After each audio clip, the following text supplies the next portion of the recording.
গল্পের শুরুতে আমরা ময়ূর রাজকুমারী জেনিকে দেখতে পাই। সে এখন গর্ভবতী ছিল আর সে আমাদেরকে তার কাহিনী শোনাচ্ছিল। জেনি বলে, আমি যখন 18 বছরে পা দিয়েছিলাম তখন আমাকে বিয়ে করার জন্য অনেক ময়ূররা এসেছিল, কিন্তু আমি তাদের মধ্যে সবুজ ময়ূর শুভকে বেছে নিয়েছিলাম, যার কাছে নোবেল ব্লাড ছিল। সে অনেক ভালো সোসাইটি থেকে বিলং করে। সময় গেল আর ময়ূর রাজকুমারী তার ডিম জন্ম দিল, কিন্তু যেদিনই তার ডিম থেকে বাচ্চা জন্ম নিবে ডিমটা তখন কালো রং ধারণ করে। সেই ডিমটা দেখে দাসী ভয় পেয়ে যায় আর সেবিকা বলে, এই ডিম তো ময়ূর রাজকুমারী ও সবুজ ময়ূরের, তাহলে তাদের ডিম কিভাবে কালো হতে পারে। তার কিছুক্ষণ পর শুভও সেখানে চলে আসে। শুভ এসে যখন ডিম কালো দেখতে পায় সে মনে করে ময়ূর রাজকুমারী হয়তো তাকে ধোকা দিয়েছে। এসব ভেবে শুভ অনেক রেগে যায় এবং সে ময়ূর রাজকুমারীকে জিজ্ঞেস করে, ডিম কালো কিভাবে হতে পারে, তুমি আমাকে ধোকা দিয়েছ। ময়ূর রাজকুমারী বলে, আমি জানি না কিভাবে এরকম হয়েছে, কিন্তু আমি এটা বলতে পারি আমি তোমাকে ধোকা দেইনি। শুভ তার কথা বিশ্বাস করে না, সে তার গলা চেপে ধরে।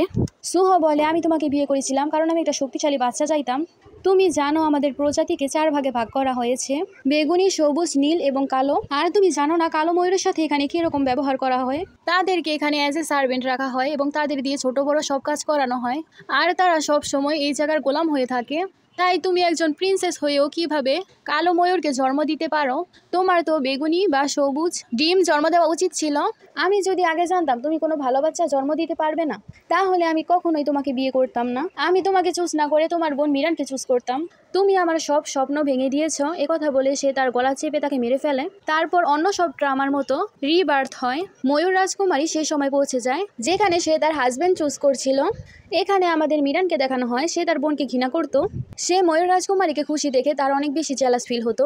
তারপর আমাদেরকে কিংকে দেখানো হয়। রাজা ময়ূর রাজকুমারী এবং ও শুভকে বলছিল, তোমরা দুজনে হচ্ছে সবুজ ময়ূর, আমি বিশ্বাস করি তোমাদের দুজনের বিয়ে হলে বেগুনি রঙের বাচ্চা জন্মগ্রহণ করবে, যা পরে আমাদের জন্য সৌভাগ্য বয়ে আনবে।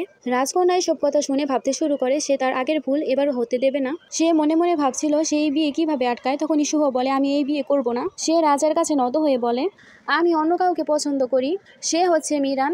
ময়ূর রাজকন্যা যখন শুভকে দেখে সে বুঝতে পারে শুভরও রিবার্থ হয়েছে। রাজকন্যা মনে মনে ভাবছিল তারও দ্বিতীয় জন্ম হয়েছে, এ কারণে সে আমাকে বিয়ে করতে মানা করে দিচ্ছে আর আমার সৎ বোনকে চুজ করছে। তখন সেখানের একজন লোক বলতে শুরু করে, এমন কেন হচ্ছে, এত বড় ঘরের ময়ূর ময়ূর রাজকুমারীকে ছাড়া তার সৎ বোনকে বিয়ে করতে চাইছে, যে কিনা একটা দাসীর সন্তান। শুভ তখন মনে মনে ভাবছে, আমি এরকম করছি কারণ ভবিষ্যতে গিয়ে সেই আমাকে বেগুনি বাচ্চার বাবা বানাবে, আর যাকে তোমরা এত বিশেষ মনে করছো সে ভবিষ্যতে গিয়ে শুধু কালো এবং নীল রঙের বাচ্চাই জন্ম দিতে পারবে। রাজা শুহের কথা শুনে অনেক রেগে যায় এবং বলে, তোমার এত সাহস, তুমি আমার আদেশ পালন করতে চাইছো না।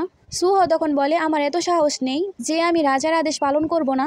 আমি জানি আপনি সব কিছু বেগুনি বাচ্চা জন্মানোর জন্য করছেন, কিন্তু আমি আপনাকে সোজাসুজি বলে দিতে চাই ময়ূর রাজকুমারী কখনোই বেগুনি বাচ্চা জন্ম দিতে পারবে না, কারণ সে নিজেই একটা কালো ময়ূর। এই কথা শুনে রাজা অনেক রেগে যায় আর সে বলে, তোমার এত সাহস, তোমার সাহস অনেক বেড়ে গেছে। তখন শুহ নিজেকে বাঁচানোর জন্য বলে, আমি জানি এখন আমার একটা কথা আপনি বিশ্বাস করছেন না।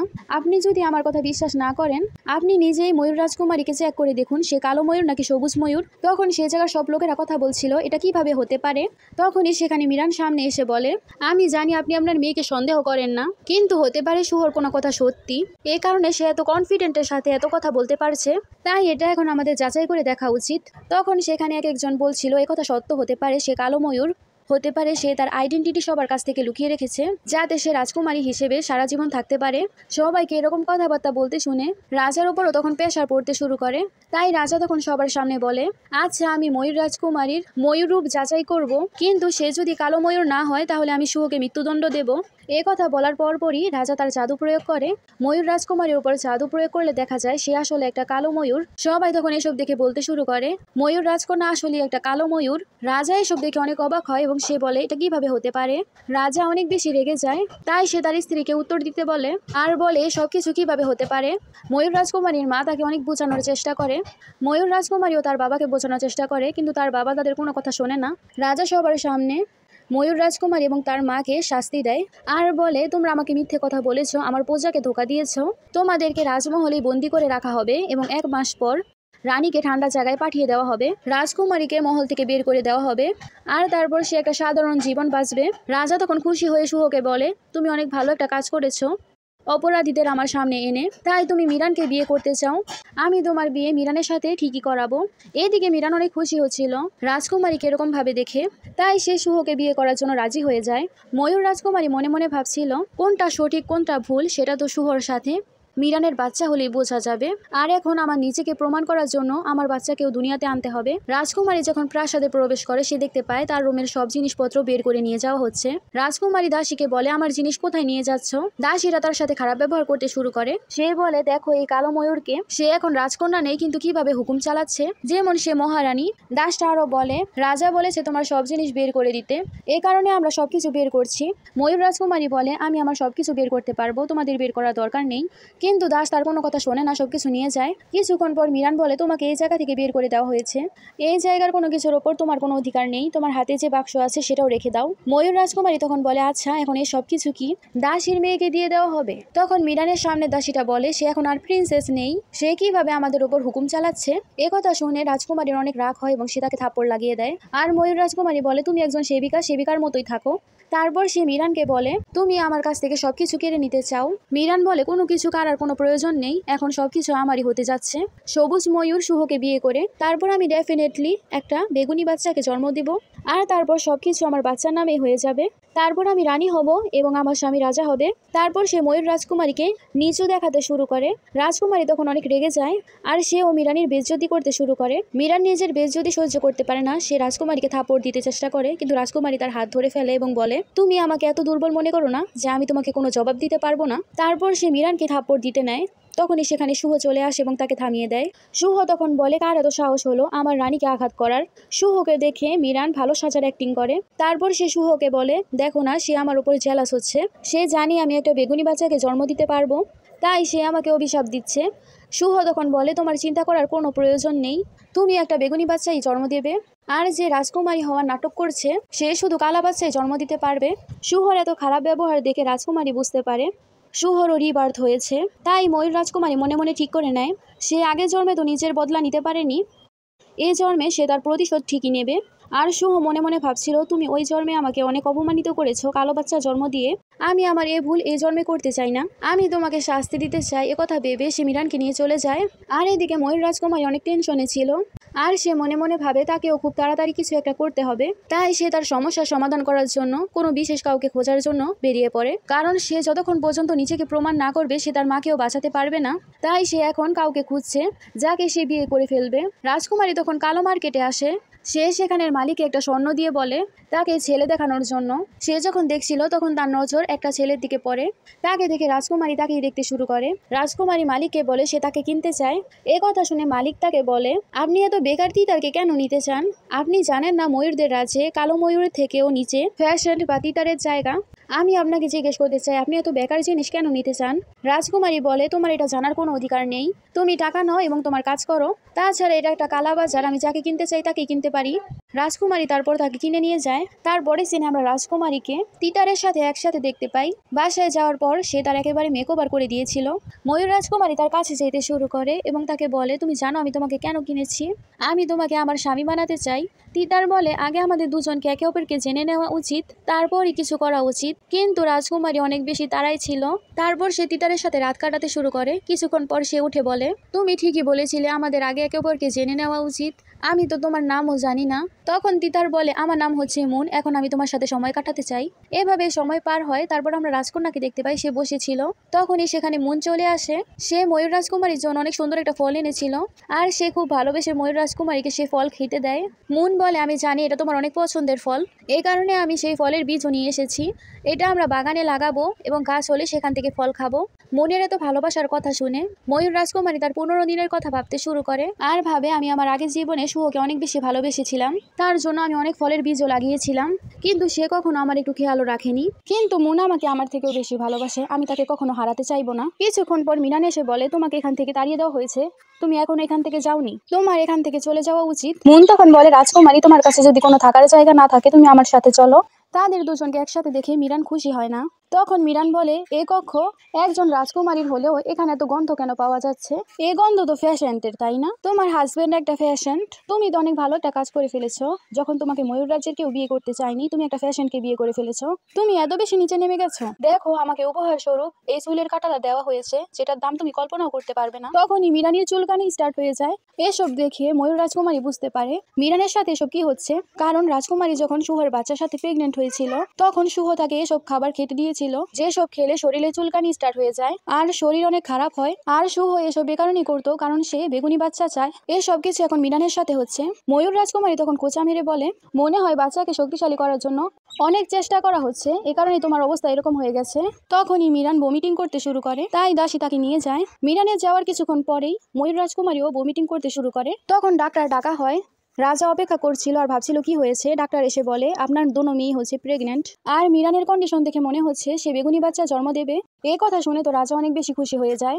তাই সে তাড়াতাড়ি করে মিরানের সাথে দেখা করার জন্য যায়।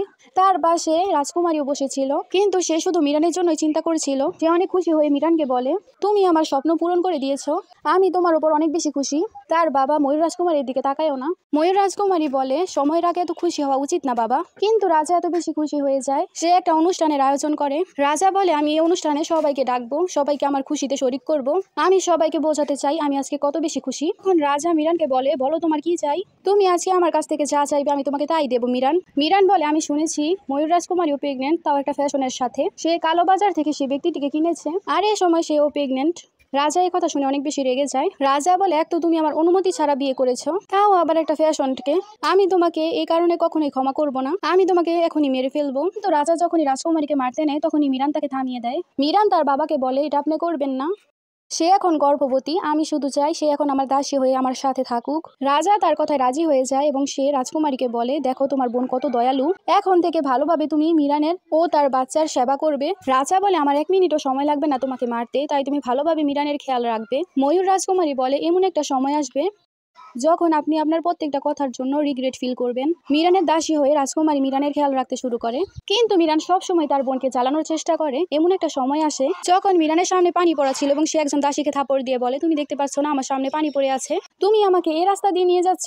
তারপর সে ময়ূর রাজকুমারীকে বলে নিচে বসে এই পানিগুলো সাফ করে দিতে, যাতে সে এখান থেকে যেতে পারে। রাজকুমারী বলে, তুমি সাইড দিয়ে চলে যাও, তুমি জানো আমিও গর্ভবতী, আমি ঝুঁকতে পারবো না। মিরান তখন বলে, তুমি আমার বেগুনি বাচ্চার সাথে সেই ফ্যাশনের বাচ্চার তুলনা করছো, এখন তো তোমাকে নিচু হতেই হবে। তারপর মিরান তার 2 দাসীকে ডাকে এবং তাকে ফোর্সফুলি নত করার চেষ্টা করে। এতে ময়ূর রাজকুমারী অনেক বেশি ব্যথা পায়। তার কিছুক্ষণ পরই মুন চলে আসে এবং তার ওয়াইফকে বাঁচায়। আর সে মিরানকে বলে, তোমার এত সাহস, তুমি আমার স্ত্রীকে এরকম ভাবে জ্বালাতন করছো। এই কথা শুনে মিরান তাকে নিচু করে অনেক কথা বলতে শুরু করে এবং বলে, একজন ফ্যাশন আমাকে ধমকি দেওয়ার চেষ্টা করছে। একজন দাসী রাজকুমারীকে মারতে নেয়, মুন তাকে বাঁচায়। ঠিক তখনই মিরানের লিভার পেন শুরু হয়, তাই সে তার দাসীদেরকে নিয়ে সেখান থেকে চলে যায়। তার কতক্ষণ পর ময়ূর রাজকুমারীরও লিভার পেন শুরু হয়। মিরান তার ডিম জন্ম দেবে, সুহ তার সাথে বসেছিল এবং তার যত্ন করছিল। সুহ বলে, এই বাচ্চা জন্ম দিতে তোমার অনেক কষ্ট হবে, তো বাচ্চা একবার জন্মগ্রহণ করলে আমাদের অনেক সুখ বয়ে আনবে। তুমি যখন আমার বাচ্চাকে জন্ম দেবে, আমরা 9 হেভেনের লর্ড হয়ে যাব। অন্যদিকে রাজা অনেক চিন্তিত ছিল। তখনই সেখানে ডাক্তার আসে এবং রাজাকে বলে, রাজকুমারী বেগুনি বাচ্চা নয়, ফিনিক্সকে জন্ম দিতে চলেছে, এ কারণে আকাশে এত বেশি পাখি উড়ছে, এটা ফিনিক্স বাচ্চা হওয়ারই সংকেত। এ কথা শুনে তো রাজা আগের থেকেও বেশি খুশি হয়ে যায়। রাজা বলে, এ কথা সত্য হলে তো আরো ভালো, আমরা আগের থেকেও বেশি শক্তিশালী হয়ে যাব, সবাই আমাদেরকে আরো বেশি সম্মান করবে। তারপর আমাদের ময়ূর রাজকুমারীকে দেখানো হয়, সেও তার বাচ্চা জন্ম দেওয়ার চেষ্টা করছিল। কিছুক্ষণ পর সে সাদা নীল বাচ্চা জন্ম দেয়। রাজকুমারী ভাবতে শুরু করে, সে কেন এবার কালো ডিম জন্ম দিল না, এর মানে আমার মধ্যে কোনো সমস্যা নেই, সব সমস্যা শুভর মধ্যে আছে। রাজকুমারীকে শান্ত দেখে মন মনে করে তার জন্যই হয়তো সে শান্ত, তাই সে রাজকুমারীকে সান্ত্বনা দেয়, তুমি এই বাচ্চাটাকে দেখে স্যাড, এটা আমাদের বাচ্চা। রাজকুমারী তখন বলে, আমি স্যাড না, আমি অনেক বেশি খুশি। তখন তারা অনেক বেশি চিল্লানোর আওয়াজ পায়, সবাই অনেক শোরগোল করছিল আর বলছিল মিরান সোনালী ডিম জন্ম দিয়েছে। রাজা তখন অনেক বেশি খুশি হয়। রাজা তখন শুভকে বলে, সোনালী ডিম ফিওনিক্সের হয়, এর মধ্য থেকে ফিনিক্স বের হয়ে আসবে, তাই আমি তোমাকে পরের রাজা হিসেবে ঘোষণা দিচ্ছি। এই কথা শুনে তো শুভ অনেক বেশি খুশি হয়ে যায়। রাজার হাতে ডিম ছিল, তারা দুজনেই এই ডিম দেখে অনেক খুশি হচ্ছিল। রাজকীয় ডাক্তার বলে, এই ডিমটা এখন অনেক বেশি নাজুক, তাই এখন আপনার উচিত এই ডিমটাকে জাদুঘরে সুরক্ষিতভাবে রেখে দেওয়া, যতদিন পর্যন্ত এই ডিম থেকে বাচ্চা বের না হচ্ছে, কারণ সময়ের আগে যদি এই ডিম ভেঙে যায় তাহলে কোনো লাভই হবে না। এই কথা শুনে রাজা বলে, ঠিক আছে। তারপর সে সোনালী ডিমটাকে জাদুঘরে রেখে দেয়। সেখানে ময়ূর রাজকুমারীও তার ডিম রাখার জন্য জাদুঘরে এসেছিল, কিন্তু মিরানের এসব দেখে একটু ভালো লাগে লাগে না। তাই সে ময়ূর রাজকুমারীকে বলে, তুমি তোমার এই ডিমটাকে আমার ডিমের থেকে দূরে রাখো, কারণ এই ফ্যাশনের ডিম থেকে আমার ডিম অনেক বেশি শক্তিশালী। তাই নিজে থেকে সেই ডিমটা তুমি সরিয়ে নাও, না হলে আমি নিজেই তোমার ডিমকে ভেঙে ফেলবো। ময়ূর রাজকুমারী তখন বলে, তুমি আমার ডিমকে হাত লাগিয়ে দেখো, আমি তোমার হাতই ভেঙে ফেলবো, সাথে তোমার মুখও। কথায় কথায় তাদের মধ্যে ঝগড়া লেগে যায়। তার কিছুক্ষণ পরই সেখানে রাজা চলে আসে। রাজা মিরানকে দেখে অনেক খুশি হয়, কিন্তু তার দ্বিতীয় মেয়েকে দেখে খুশি হয় না, আর বলে, তুমি এখানে কি করছো?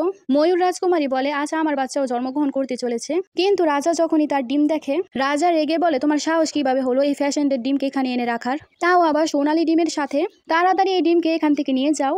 তখন রাজকীয় ডাক্তার বলে, আপনারা তো রাগ করা উচিত নয় রাজা, খুব শীঘ্রই আগুনের দেবতা আসতে চলেছে, তাই আমাদের এখনই শান্ত হয়ে যাওয়া উচিত। সুহ বলে, রাজা আপনি চিন্তা করবেন না, ফিনিক্স যখন ডিম থেকে বের হবে সে আপনি সবকিছু ধ্বংস করে দেবে, তখন সে বেকার ডিমও নষ্ট হয়ে যাবে, তাই আপনার উচিত হবে না এসবের পেছনে শক্তি নষ্ট করা। তখনই সেখানে এন্ট্রি নেয় আগুনের দেবতা সুজাকা। সবাই তখন তাকে দেখে নত হয়। আগুনের দেবতা তখন বলে, আপনাদের সবাইকে আমার কাছে নত হতে হবে না, কারণ আপনাদের কাবিলা অনেক শক্তিশালী একটা ফিনিক্সকে জন্ম দিতে চলেছে, তাই আপনারা উঠে পড়ুন। আমি স্বর্গের রাজার তরফ থেকে এসেছি ফিনিক্স বাচ্চাকে ব্লেসিংস দিতে।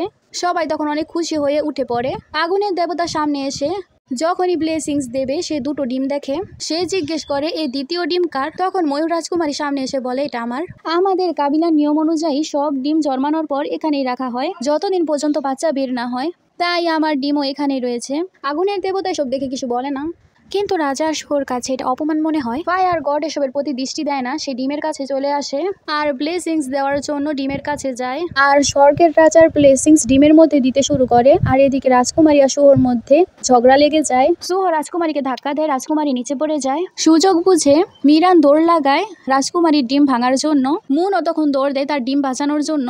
মুন তার ডিম বাঁচাতে গিয়ে মিরানের অনেকগুলো আঘাত সহ্য করছিল। তারপর তার মুখ থেকে রক্ত পড়তে শুরু করে, রক্ত গিয়ে ডিমের উপর পড়ে, আর তখনই তাদের ডিম উজ্জ্বল হতে শুরু করে। মিরান তখন তাদের লোকদেরকে ডাকে মুনকে সেখান থেকে নেওয়ার জন্য। মিরান যখনই সেই ডিমটা ভেঙে ফেলার চেষ্টা করে, তখন ডিমটাই নিজেকে নিজে প্রোটেক্ট করে। ডিমের মধ্যে অনেক শক্তি ছিল। যখনই ডিম থেকে আলো বের হয়, তখনই স্বর্গের রাজার পাঠানো ব্লেসিংস শুহ আর মিরানের ডিম থেকে বেরিয়ে গিয়ে ময়ূর রাজকুমারীর ডিমের মধ্যে প্রবেশ করে, আর ডিমের ভিতরে একটা ছোট পাখি দেখা যায়। আগুনের দেবতা যখন এটা দেখে সে অনেক শকড হয়, কারণ সে এখন বুঝতে পেরেছে সে ডিমের মধ্যে কি রয়েছে। সে ডিমের মধ্যে ফিনিক্সের দেবতা ছিল, সে এখন দ্বিতীয়বার জন্মগ্রহণ করছে। এই সব কিছু দেখে ময়ূর রাজকুমারী অনেক খুশি হয়, কিন্তু শুহ এবং মিরানের অনেক খারাপ লাগে। আর শুহ তখন বলে, এটা কিভাবে পসিবল হতে পারে, এটা একটা ফ্যাশন এবং কালো ময়ূরের বাচ্চা, তারা দুজনে মিলে কিভাবে একটা ফিনিক্সের দেবতাকে জন্ম দিতে পারে। আগুনের দেবতা বলে, আমি জানি না, কিন্তু আমি জানি এই ডিমের ভিতরে যেটা আছে এটা হচ্ছে ফিনিক্সের দেবতা। আগুনের দেবতা রাজাকে বলে, এবার তো আপনার পুরো কাবিলা অমর হয়ে যেতে পারে, শুধুমাত্র এই ডিমের মা বাবার বলা কথার কারণেই। আপনাদের কিলা অনেক বেশি ভাগ্যবান। এই কথা শুনে রাজার এখন তার সব ভুলের জন্য অনুশোচনা হতে শুরু করে, আর সে ময়ূর রাজকুমারীর কাছে যায় আর তাকে বোঝানোর চেষ্টা করে, আমরা অমর হয়ে যাব, তুমি কি আমাকে সাহায্য করবে না? ময়ূর রাজকুমারী বলে, আমি তো আপনাকে সাহায্য করতাম, কিন্তু আপনি তো আমার সাথে সম্পর্কই শেষ করে দিয়েছেন। আগুনের রাজা বলে, এটা কি সত্যি? কিন্তু আগুনের দেবতার সাথে সে রাজকুমারীর সাথে ভালোভাবে কথা বলছিল, আর সে মিরানকে অনেক খারাপ খারাপ কথা বলছিল। আর সে ময়ূর রাজকুমারীকে বলে, তুমি কি আমাকে ক্ষমা করতে পারো না? কিন্তু রাজকুমারী তাকে সোজাসুজি মানা করে দেয়। রাজা বলে, এবার আমাকে ক্ষমা করে দাও, ভবিষ্যতে তুমি যাই করো না কেন আমি তোমাকে কখনোই কিছু বলবো না, তুমি আমার প্রিয় মেয়েই থাকবে। মিরান মধ্যে এসে বলতে শুরু করে, বাবা এটা হতে পারে না। কিন্তু মিরানকে তার বাবা অনেকগুলো কথা শোনায়। রাজা মিরানকে বলে, তুমি কেমন কেমন বাচ্চা হওয়াচ্ছ, আর তুমি আমার প্রিয় মেয়ে হতে চাও, এটা হতে পারে না। ময়ূর রাজকুমারী তখন বলে, আমি তোমার মেয়ে, তুমি যখন আমাকে মহল থেকে বের করে দিয়েছিলে, আমার মাকে ঠান্ডা জায়গায় পাঠিয়ে দিয়েছিলে, তখন মনে ছিল না আমি তোমার মেয়ে। আমি এখন ফিনিক্স দেবতার মা হয়ে গেছি, এখন আপনার মনে পড়ছে আমি আপনার মেয়ে, কিন্তু আমি এখন আপনার মেয়ে হয়ে থাকতে চাই না। এখন আমার আর আপনার মেয়ে হওয়ার কোনো শখ নেই। রাজা রাজকুমারীর কাছে ক্ষমা চাইতে শুরু করে। রাজা ময়ূর রাজকুমারীকে বলছিল, আমি তোমাকে তোমার আগের পজিশন ফেরত দিয়ে দেব, তোমার মাকে ঠান্ডা জায়গা থেকে ফেরত নিয়ে আসবো, আমি তোমার স্বামীকেও নিনজা মাস্টার বানিয়ে দেব। ময়ূর রাজকুমারী বলে, আমি আপনার কথায় আসবো না, আপনি সব জায়গায় শুধুমাত্র নিজের লাভ খুঁজতে চান। রাজা তখন বলে, এমনটা না, আমি আমার হাত দিয়ে তোমাকে পালন পোষণ করে বড় করেছি। ময়ূর রাজকুমারী বলে, আমি জানি, কিন্তু আমি আপনার আসল রূপ তখন দেখেছিলাম যখন আমি গর্ভবতী ছিলাম। আমি আপনার সামনে থাকার সত্ত্বেও আপনি আমাকে না দেখার ভান করেছেন। মিরান যখন গর্ভবতী ছিল আপনি তার জন্য অনুষ্ঠানের আয়োজন করেছিলেন, আমার কথা আপনি একটু ভাবেননি? আপনি উল্টো আমাকে তার দাসী বানিয়ে দিয়েছিলেন। আমার এত খারাপ সময়ে শুধু আমার স্বামী ছিল যে আমার পাশে ছিল, আর সেই সময় সেই একমাত্র যে কিনা আমার খেয়াল রেখেছিল। এখন আমি আপনার আর মিথ্যা ভালোবাসা চাই না। রাজা বলে, আমার ভুল হয়ে গেছে, আমাকে ক্ষমা করে দাও। রাজকুমারী তার বাবাকে না করে দেয়। আগুনের রাজা রেগে রাজাকে বলে, তুমি রাজা কিভাবে হলে? তোমার মেয়ের সাথে এত খারাপ ব্যবহার করেছো। তুমি তোমার মেয়ের সাথে এসব করেছো, তাহলে তুমি তোমার প্রজার সাথে কেমন করো? এসব শুনে রাজা আবারও রাজকুমারীর কাছে ক্ষমা চাইতে শুরু করে, কিন্তু রাজকুমারী তাকে এবারও ক্ষমা করে না। তখন রাজা অনেক বেশি রেগে যায়। রাজা বলে, আমি তোমাকে বারবার বোঝানোর চেষ্টা করেছি। এ কথা বলে সে ময়ূরী রাজকুমারীকে অ্যাটাক করে দেয়, কিন্তু রাজকুমারীর সামনে মুন চলে আসে। কিন্তু এ সবকিছু দেখে আগুনের রাজা অনেক বেশি রেগে যায়, আর আগুনের রাজা রাজার উপর অ্যাটাক করে বলে, তোমার এত সাহস ময়ূরী রাজকুমারীকে অ্যাটাক করো, যে কিনা একটা দেবতাকে দুনিয়াতে আনতে চলেছে। তুমি জানো ময়ূর রাজকুমারীর বাচ্চা কত বেশি শক্তিশালী? 3 জগতের মধ্যে এমন কেউই হবে না যে তার সামনে টিকতে পারবে। ময়ূর রাজকুমারী এমন একটা শক্তিশালী বাচ্চাকে জন্ম দিয়েছে, সে 9 হেভেনের রানী হয়ে যাবে, আর তোমরা তার অপমান করছো। শুহ এসব শুনে রেগে যায় এবং বলে, তুমি সব সময় কিভাবে এত আগে চলে যাও? ময়ূর রাজকুমারী বলে, কারণ আমি সব সময় তোমার ভাবনার থেকেও আগে। ময়ূর রাজকুমারী বলে, যারা আমার সাথে খারাপ করেছে আমি তাদেরকে শাস্তি দিতে চাই। আগুনের দেবতা তখন রাজকুমারীর সামনে নত হয়ে বলে, ঠিক আছে, আমি আপনাকে 3টা শাস্তির কথা বলছি, আপনি এখান থেকে চুজ করুন তাদেরকে কোন শাস্তি দিতে চান। প্রথম শাস্তি হচ্ছে, আপনি তাদেরকে পাতালপুরীতে পাঠাতে পারবেন, তাদেরকে সেখানে 10,000 বছর পর্যন্ত আগুনে জ্বালানো হবে। দ্বিতীয়ত, আপনি তাদেরকে ইয়ানে পাঠাতে পারেন, সেখানে খারাপ আত্মা তাদেরকে 10 বছর পর্যন্ত জ্বালাতন করবে। আর যদি বুসানে পাঠান, সেখানে খারাপ ভূতেরা তাদেরকে সার্ভেন্ট বানিয়ে রাখবে, তাদের দিয়ে অনেক বেশি সেবা করাবে। এই কথা শুনে তো তাদের 3 জনের অবস্থা অনেক খারাপ ছিল। আগুনের দেবতা ময়ূর রাজকুমারীকে জিজ্ঞেস করে, আমরা তাদেরকে কোথায় পাঠাবো? ময়ূর রাজকুমারী বলে, এটা অনেক কষ্টসাধ্য, আমরা তাদেরকেই চুজ করতে দেই তারা কোথায় যেতে চায়। ময়ূর রাজকুমারী তখন তাদেরকে জিজ্ঞেস করে, বলো তোমরা কোথায় যেতে চাও? শুভ রাজকুমারীর হাত ধরে তার কাছ থেকে ক্ষমা চাইতে শুরু করে, আর রাজকুমারীকে বলে, তুমি আমার সাথে এটা কিভাবে করছো? শুভ তার আগের জীবনের জন্য রাজকুমারীর কাছে ক্ষমা চায় এবং বলে, আমি আমার আগের ভুলের জন্য তোমার কাছে ক্ষমা চাইছি, আমি তোমাকে আবারও বিয়ে করার জন্য রাজি আছি, তুমি এই ফ্যাশনকে ছেড়ে দাও। মিরান এসব শুনে বলে, তুমি আমাকে ধোকা দিয়েছো। শুভ উঠে তখন মিরানকে থাপ্পড় লাগিয়ে দেয়, আর সেই মিরানকে বলে, একবার তুমি নিজেকে দেখো, ভালো তোমাকে কে পছন্দ করবে? আমি তো সবসময় ময়ূর রাজকুমারীকেই ভালোবাসতাম। এ কথা বলে শুভ আবারও রাজকুমারীর কাছে এসে নত হয়। রাজকুমারী তাকে ক্ষমা করতে চায় না। রাজকুমারী ফায়ার গডকে বলে, আমি শুভকে পাতাল নগরীতে পাঠাতে চাই, যেখানে সে 1000 বছর আগুনে পুড়তে থাকবে। এ কথা শুনে ফায়ার গড যখনই জাদু করতে যাবে, তখনই সেখানে ডাক্তার চলে আসে, আর সে ফায়ার গডকে বলে, মধ্যে বলার জন্য আমাকে ক্ষমা করবেন, তো ডিমের থেকে বাচ্চা বের হওয়ার আগে আপনি কাউকে শাস্তি দিতে পারেন না। সবার আগে আমাদের উচিত বাচ্চাদেরকে ডিম থেকে বের করা, তারা ডিম থেকে বের হলেই আমাদের সব সিদ্ধান্ত নেওয়া উচিত। এ কথা শুনে মিরান বলে, এ কথা ঠিক আছে, কারণ ফলাফল না দেখে কোনো সিদ্ধান্ত নেওয়াই উচিত না। তাছাড়া ময়ূর রাজকুমারী হচ্ছে কালো ময়ূর, কিন্তু সে সবার সামনে সবুজ ময়ূরের পরিচয় দেয়। তাদের এসব কথাবার্তা শুনে ফায়ার গড বলে, ঠিক আছে, আমাদের উচিত সবার আগে ডিম থেকে বাচ্চাদের বের করা। তাই আগুনের দেবতা সবার আগে মিরানের ডিমে জাদু করে, যাতে তাড়াতাড়ি করে ডিমের বাচ্চা বের হয়ে আসে। ডিমের মধ্যে জাদু করার কারণে ডিমের মধ্যে ভাঙন শুরু হয়। মিরানের ডিম থেকে তারপর একটা কালো ময়ূর বের হয়ে আসে। এটা দেখে মিরান এবং শুভ দুজনে অনেক শকড হয়ে যায়। তারা দুজনেই বুঝতে পারে না তাদের বাচ্চা কিভাবে কালো ময়ূর হতে পারে। তারা সত্যটা অ্যাকসেপ্ট করতে পারে না। মিরান সব দোষ রাজকুমারীর উপর দেয়। মিরান তখন বলে, সে নিশ্চয়ই আমার ডিম চুরি করেছে, এই কারণে আমার ডিম থেকে কালো ময়ূর বের হয়েছে। এই কথা শুনে ময়ূর রাজকুমারী তাকে বলে, তোমার ডিম একবারও আমার কাছে আসেনি, তাহলে আমি কিভাবে তোমার ডিমকে চুরি করতে পারি? শুভ তখন বলে, এটা কিভাবে পসিবল? এরকমটা হতেই পারে না। এই কথা শুনে ময়ূর রাজকুমারী বলে, হয়তো তোমার জাদু ঘাস খাওয়ার কারণে এরকম হয়েছে।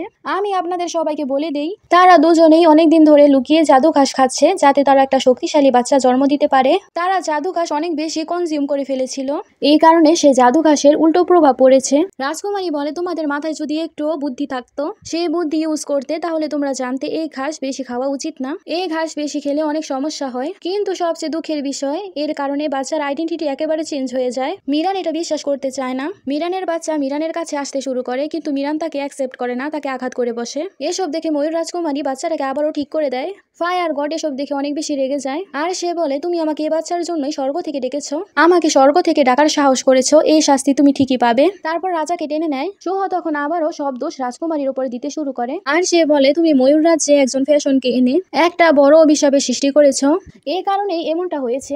আমি তোমাকে জীবিত রাখবো না, আমি তোমাকে মেরে ফেলবো। এই কথা বলে সে ময়ূর রাজকুমারীর গলা চেপে ধরে। মুন তাকে থামানোর চেষ্টা করে, এই কারণে সে মুনকেও আঘাত করে, আর সে ময়ূর রাজকুমারীকেও অনেক আঘাত করে। তখনই রাজকুমারীর ডিম ভাঙতে শুরু করে।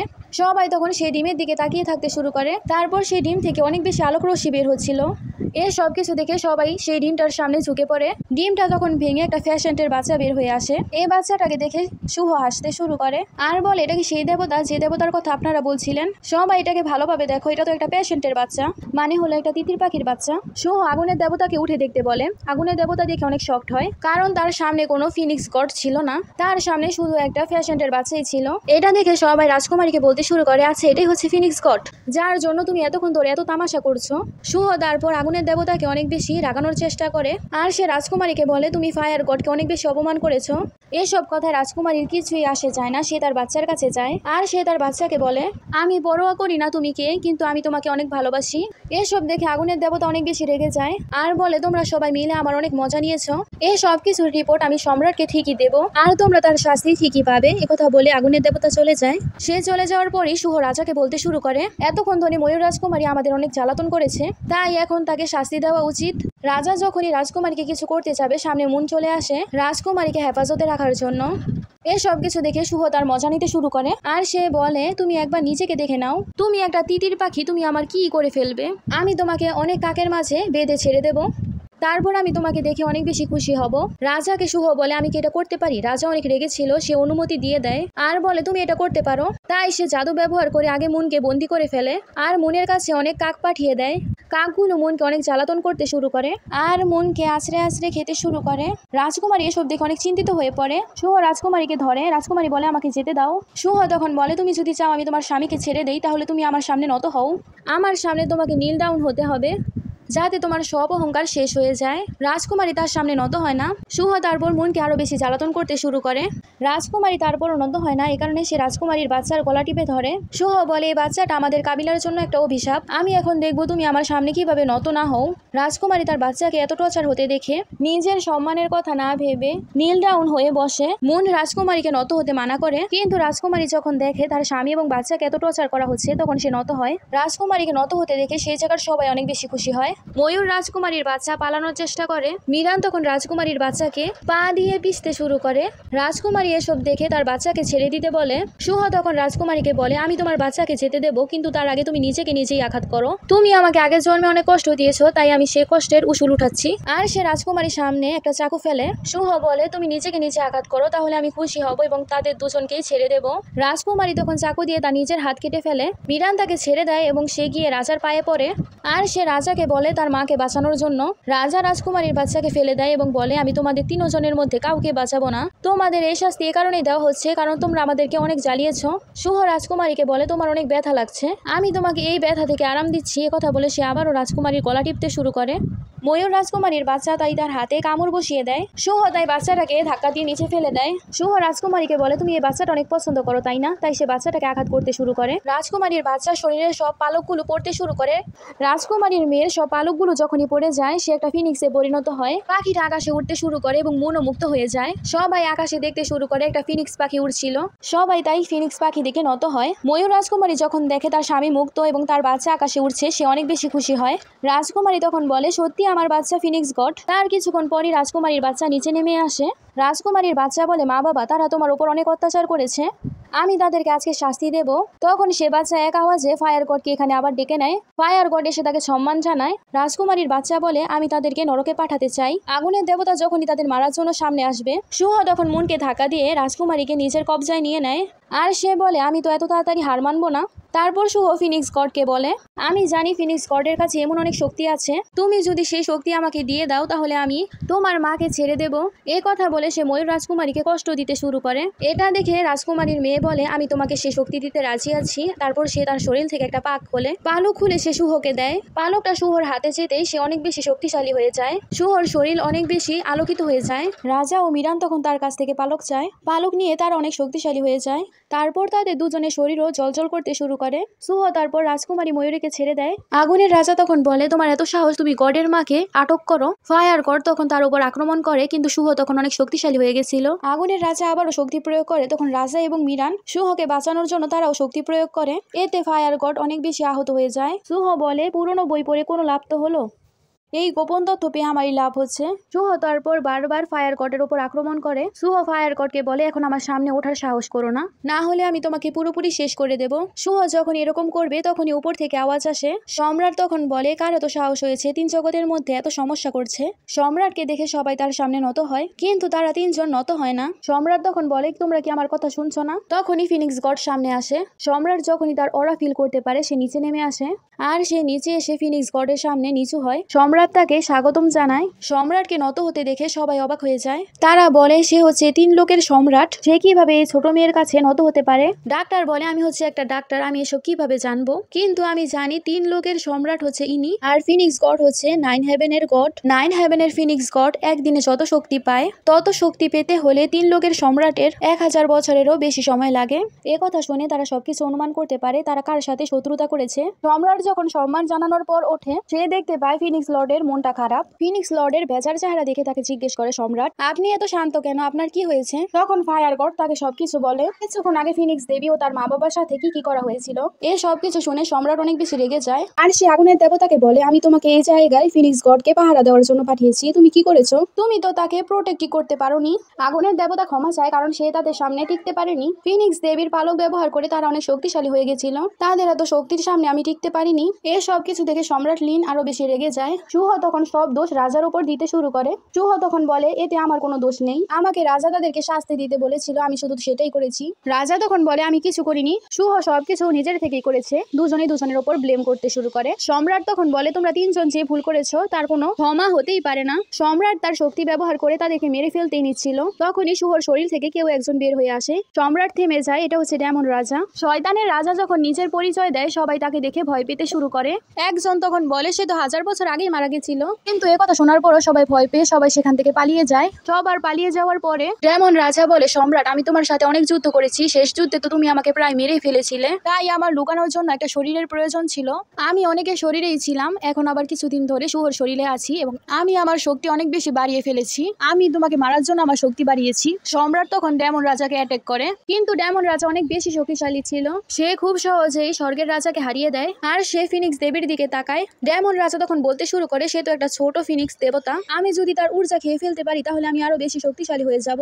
সুহ যখন কথা শুনে সে ডেমন রাজাকে বলে আমি আপনার সাথে থাকতে চাই, কারণ আমিও তাদের বিনাশ দেখতে চাই, আপনি যা চান আমি আপনার জন্য তাই করতে পারি। ডেমন রাজা তখন তাদের শরীরে সেই জাদু পালক দেখতে পায়, তাই সে তাদের 3 জনের পালকই তার কাছে শুষে নিয়ে যায়, আর বলে তোমরা 3 জনই আমার কাজে আসতে পারো। শক্তির পাশাপাশি তাদের 3 জনের আত্মাও সে ভিতরে শুষে নেয়। তারপর সে ময়ূর রাজকুমারীর বাচ্চারও আত্মা চুরি করার চেষ্টা করে, আর জাদু প্রয়োগ করতে নেয়। তখনই সম্রাট সামনে চলে আসে আর তাকে প্রতিহত করার চেষ্টা করে। সম্রাটকে হারানোর পর ডেমন রাজা আবারও চেষ্টা করে তার আত্মা চুরি করার, কিন্তু তার সামনে মুন চলে আসে। ডেমন রাজা অ্যাটাকের পর অ্যাটাক করতেই থাকে। মুন সে আঘাতগুলো সহ্য করছিল। ডেমন রাজা তাই চিন্তিত হয়ে যায়, তাই সে তার সব শক্তি ব্যবহার করে তাকে অ্যাটাক করে। মুন অনেকক্ষণ ধরে সে আঘাত সহ্য করছিল, তো এক লেভেলে এসে মুনের পুরো শরীর ধ্বংস হয়ে যায়। তারপর মুন একটা নতুন রূপ ধারণ করে। মুন সব থেকে শক্তিশালী ফিনিক্সে রূপান্তরিত হয়, এনসিয়েন্ট গড ইম্পেরর বলা হয়। মুন তাকে এই রূপে একটা আঘাত করে আর ডেমন রাজা পুরে ছাই হয়ে যায়। তারপরে মুন তার আসল রূপে নিচে আসে। ময়ূর রাজকুমারী তাকে জিজ্ঞেস করে তুমি এই রূপে কিভাবে ধারিত হলে? মুন রাজকুমারীকে বলে এখন আমার ব্যাপারে সবকিছু মনে পড়ে গেছে, আসলে আমি কোনো পেশেন্ট বা তিতির পাখি নই, আমি প্রাচীন ফিনিক্স রাজকুমার। 8 বছর আগে আমাদের রাজ্যে রাক্ষস হামলা করেছিল, আমার বাবা মামাকে বাঁচানোর জন্য দুনিয়াতে আমাকে পাঠিয়ে দিয়েছিল।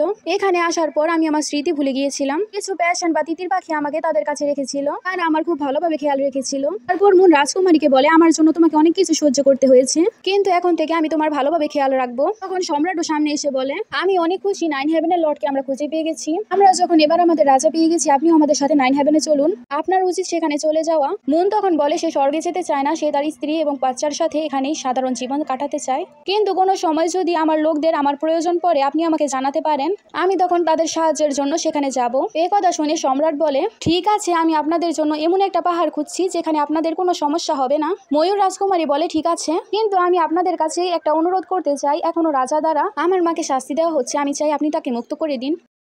তখন আগুনের রাজা চলে যায় তার মাকে মুক্ত করার জন্য। তারপর কিছুদিন পরের দৃশ্য দেখানো হয় যেখানে ময়ূর রাজকুমারী এবং তার পরিবার খুব সুন্দরভাবে জীবনযাপন করছিল। সেখানে সম্রাট এবং আগুনের দেবতা আসে মুনের সাথে দেখা করার জন্য, কারণ তাদের আবারও রাক্ষস হামলা করেছে আর অনেকের জীবনই নিয়ে নিয়েছিল। তাই তারা সাহায্যের জন্য মুনের কাছে এসেছে। মুন বলে, আমি কথা দিয়েছি, আমার কথা আমি রাখবো, আমি সেখানে সাহায্যের জন্য যাব। এসব কিছু শুনে ময়ূর রাজকুমারী চিন্তিত হয়ে পড়ে। মুন যখন তাদের সাথে চলে যায়, ময়ূর রাজকুমারী ভেবে নেয় সেও তার স্বামীর সাথে যাবে, তাই সেও তখন রওনা দিতে নেয়। তখনই সেখানে রাজকুমারীর মা চলে আসে।